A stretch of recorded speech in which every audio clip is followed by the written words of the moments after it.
안녕하십니까. 오늘의 말씀을 시작하겠습니다.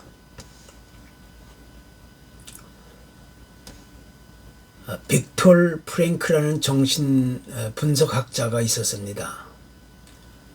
이분은 유태인 의사로서 사람은 무엇으로 사는가 라는 책을 통해 나치 치하의 수용소에서 그 경험했던 끔찍한 사건들을 자세하게 소개해주고 있습니다. 그가 1944년 당시 이 독일의 전시 상황이 거의 패전으로 이제 기울어지게 되었을 때 그 아우슈비츠 수용소에서 있었던 많은 사람들의 슬픔과 그 고통을 보면서 그들이 이제 돌아오는 크리스마스 때에는 흩어졌던 가족들을 꼭 만날 수 있을 것이라는 아주 작은 희망을 가지게 되었었다는 것입니다. 그런데 그 해를 넘기면서 아무런 소식이 이제 들려오지 않자 사람들은 적잖은 실망감을 가지면서 하나둘 목숨을 잃어가기 시작했다는 것입니다. 그렇지만 그런 와중에서도 끝까지 믿음을 포기하지 않고 작은 희망을 붙들고 살아간 사람들은 결국 그리던 품속으로 다시 돌아갈 수 있게 되었다는 이야기입니다. 그러니까 빅톨 프랭크는 여기서 크게 깨달은 사실 하나를 소개하고 있는 것입니다.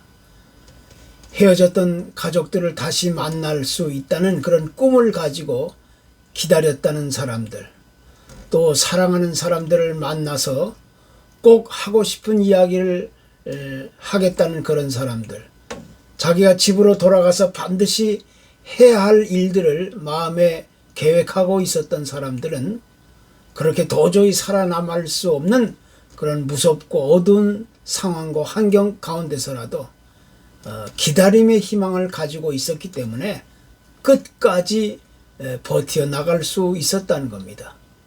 그래서 사람이 사는 것은 먹는 것으로 사는 것이 아니라 오직 희망으로 살아간다 하는 메시지를 던져주고 있는 것입니다. 사회심리학자인 에릭 프림도 우리 인간은 희망을 품고 사는 존재, 즉 미래를 바라보고 사는 존재다 이렇게 이야기해주고 있습니다. 그러니까 내가 지금 현재 어떤 상황과 환경 가운데 처해 있든지 내일에 대한 꿈과 희망과 소망과 기대를 잃지 않고 살아갈 수만 있다면 비로소 우리의 인생은 아름다운 그런 에너지를 갖게 된다고 강조해주고 있습니다. 이런 점에서 우리 인간이 가질 수 있는 꿈과 희망과 소망과 기대는 아무리 강조해도 나무랄 수 없다고 우리는 다시 한번 생각해 보게 되는 것입니다. 나에게 닥친 현실이 아무리 힘들고 어렵고 무겁고 또 험할지라도 내일에 대한 꿈과 소망과 기대를 가지고 살아갈 수만 있다면 그 어떤 시련이나 역경이나 고난이 쉽게 와도 그것을 견딜 수 있게 된다는 그런 교훈을 말해주고 있는 것입니다. 프랑스의 작가 세인트 익스페리가 쓴 어린 왕자에 보면 왕자와 여우가 서로 만나 깊은 대화를 나누게 되는 장면이 있는데 거기에 이런 말이 나옵니다. 만약 내가 오후 4시에 온다면 나는 3시부터 행복해지기 시작할 거다. 시간이 흐를수록 난 점점 행복해질 거야. 그러면서 4시가 되면 나는 흥분해서 안절부절하지 못할 거야. 그래서 행복이 얼마나 값지고 소중한 것인가를 깨달아 알 수 있을 거야. 이렇게 이야기를 주고받는다는 겁니다. 그러니까 우리 인생에 있어서 누군가를 기다린다는 사실은 참으로 그 무엇으로도 바꿀 수 없는 아주 가장 소중하고 아름다운 삶의 여정이 된다는 사실을 우리에게 알려주고 있는 것입니다. 기다림의 미학이라는 말이 있습니다. 기다린다는 사실 그 자체가 참으로 아름답다라는 이야기입니다. 비록 그 기다림의 과정은 조금은 힘들고 어렵고 무겁다 할지라도 그것은 참으로 의미 있는 고통이고 아름다운 삶의 열매를 가져준다는 것입니다. 그래서 스페인에서는 기다린다는 동사로 에스파라라는 그런 단어를 쓰는데 이 단어의 의미 속에는 희망한다라는 뜻을 가지고 있는 겁니다. 그러니까 기다림이 있는 사람은 내일에 대한 꿈과 소망과 기대를 잃지 않고 살아가는 인생이라는 사실을 말해주고 있는 것입니다. 우리가 한평생을 살아가면서 무엇을 얻고자 한다면 그 과정 속에는 반드시 기다림이 요구되는 것이 사실입니다. 농부가 봄에 씨를 뿌리면 그 씨가 잎이 나고 꽃이 피고 열매가 맺힐 때까지 인내를 가지고 기다리는 겁니다. 어둡고 추운 겨울이 속히 지나가기를 바란다면 봄이 오기까지 그 사람은 무조건 기다려야만 합니다. 누군가와 그 만남의 약속을 했다면 그 시간이 오기까지 반드시 기다려야 하는 겁니다. 또 썰물의 때가 있다면 밀물의 때가 찾아오는 겁니다. 심을 때가 있으면 거둘 때가 있고 잉태할 때가 있으면 출산할 때가 있는 것이고 날 때가 있으면 죽을 때가 있고 올 때가 있으면 또 갈 때가 있고 아픔과 고통의 때가 있었으면 기쁨과 즐거움의 때도 찾아오기 마련인 것입니다. 이렇게 세상의 모든 일에는 때가 있고 기한이 있기 마련입니다. 주어진 시간이 있고 기다림의 과정이 요구되는 것입니다. 그래서 그 무엇이라도 하루아침에 이루어지는 일은 결코 있을 수가 없는 겁니다. 그런데 문제는 기다린다는 것이 그렇게 쉽지만은 않다는 것에 문제가 있는 겁니다. 특히 오늘을 살아가는 우리 현대인들에게 있어서 기다림의 문제란 참으로 넘기 힘든 문제 중에 하나입니다. 사람들은 무엇이 빠른가는 속도에 아주 민감하게 반응합니다. 속도가 빨라야 인정을 받고 인기를 얻고 또 무엇이든지 빨리빨리 하는 문화, 그 인스턴트 문화에 너무나 익숙해져 있는 겁니다. 기다리지 못하는 문화가 오늘날 현대인들이 가지고 있는 가장 큰 특징이 되고 있는 겁니다. 그렇지만 사실 따지고 보면 기다림이란 어떤 면에서 바람직하지 못한 일이 될 수도 있습니다. 왜냐하면 거기에는 고통이 따르고 때로는 아픔이 있을 수도 있고 수고와 희생과 긴 인내가 요구되기 때문입니다. 그래서 사람들은 될 수 있는 대로 아주 긴 기다림을 피하려고 그렇게 고민하게 되는 겁니다. 그러다 보니 자연히 매사에 불안해지고 조급해지고 초조해지기 마련입니다. 조금도 기다리지 못하는 것이 오늘을 사는 우리 현대인들의 특징이 되고 있는 것입니다. 그렇지만 기다림에는 또 다른 소중한 의미와 가치가 있기 마련입니다. 그것은 결코 헛된 수고와 희생과 낭비가 될 수 없는 것입니다. 그 기다림의 시간과 과정을 통해서 우리는 보다도 아름다운 귀한 열매와 결과를 얻을 수 있게 되는 것입니다. 하나님 역시 그 기다림의 시간과 과정을 통해서 우리에게 아름다운 은혜와 약속의 선물들을 준비해 두고 계시기 때문입니다. 그렇기 때문에 이 기다림이란 어느 누구에게도 참으로 소중하고 의미 있는 아름다운 그런 삶의 씨앗이 될 수 있다는 사실을 우리는 다시 이야기하지 않을 수 없게 되는 것입니다. 우리의 인생이란 그 어느 누구도 하루아침에 완성되는 사람은 아무도 없습니다. 여러 가지 교육이나 또 훈련이나 연단이나 성숙과 성장의 그런 과정을 통해서만이 아름다운 인격의 소유자로 다시 태어나게 되는 것입니다. 그래서 우리 인생은 한마디로 기다림 그 자체라고 표현할 수가 있게 되는 것입니다.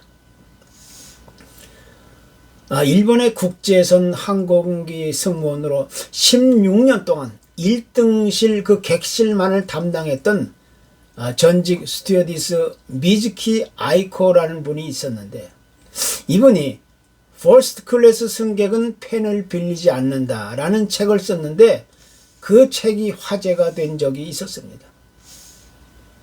비행기 승객의 그 3%만이 사용한다는 1등석 손님들은 대부분 그들만이 가지고 있는 공통점이 있었는데 그것은 그 책 제목 그대로 그들은 절대로 남에게 펜을 빌리지 않는다는 것입니다. 그들은 언제 어디서나 항상 메모하는 그런 습관을 가지고 있었기 때문에 이미 자기들이 쓸 펜을 준비하고 다닌다는 것입니다. 다시 말하면 그들은 언제 어디서나 항상 무엇인가를 기대하고 또 기다리는 사람들이었다는 사실입니다. 참으로 아름다운 이야기가 아닐 수가 없는 겁니다. 구약의 하박국 선지자도 당시에 그 암울했던 이스라엘 그 상황을 바라보고 탄식하면서 하나님께 간절한 구원을 요청하게 되었는데 그때 하나님은 그에게 비록 더딜지라도 기다리라 지체되지 않고 정령 응하리라 라는 말씀을 전해 주셨던 겁니다. 하나님의 구원의 약속이 이루어지기까지 반드시 기다려야 한다는 사실을 그에게 강조했던 것입니다. 뿐만 아니라 성경에 기록된 수많은 믿음의 사람들은 한결같이 그 기다림의 시간을 올바로 지켜온 사람이었다는 사실을 우리가 보게 되는 것입니다. 아브라함은 무려 25년이라는 시간을 기다리면서 하나님의 약속을 통해 드디어 아들을 얻게 되었습니다. 요셉은 또 13년이라는 세월을 기다리며 자신의 꿈을 이루었고 모세는 80년이라는 긴 세월을 보낸 뒤에야 결국 하나님의 도구로 쓰임을 받을 수 있었습니다. 노아는 또 120년이라는 긴 세월을 기다리며 하나님의 구원을 직접 목격하고 경험하게 되었던 믿음의 사람이었습니다. 본문에 나오는 이 시몬이라는 사람 역시 그는 무엇보다 하나님의 시간을 올바로 기다릴 줄 아는 사람이었습니다.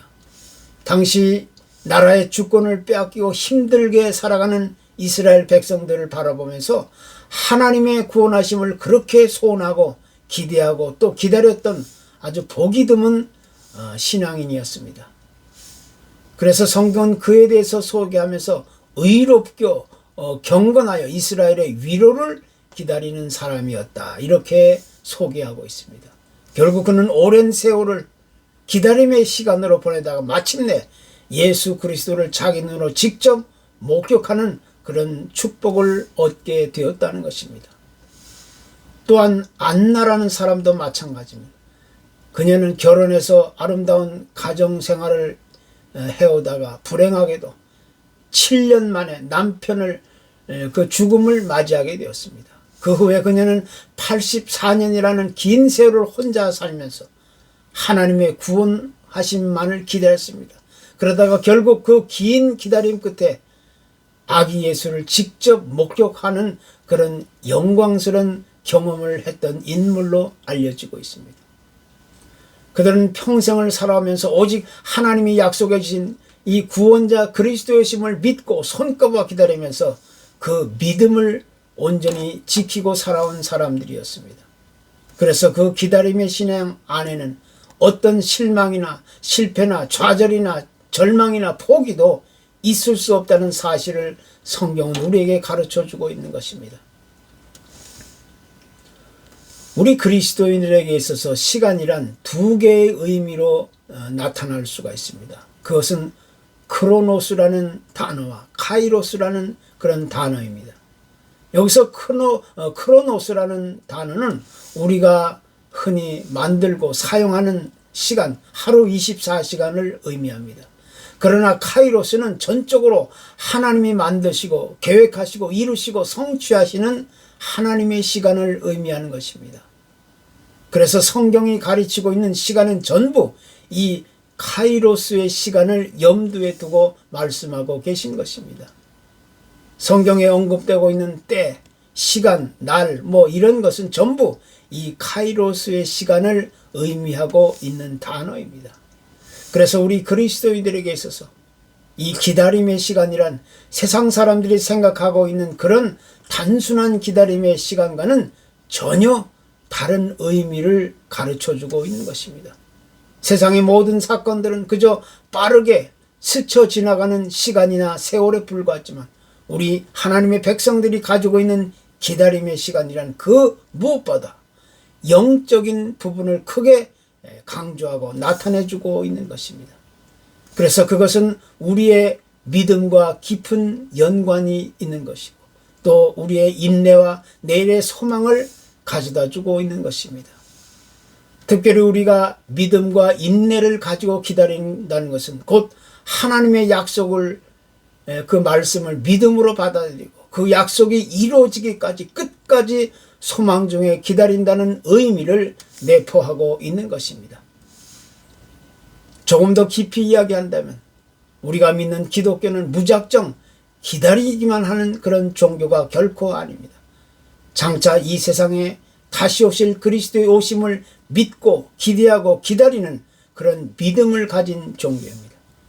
그래서 성탄의 계절에 많이 부르는 찬송 중에는 이 마라나타, 즉 주 예수여 어서 오시옵소서라는 강력한 메시지가 많이 들어있는 것입니다.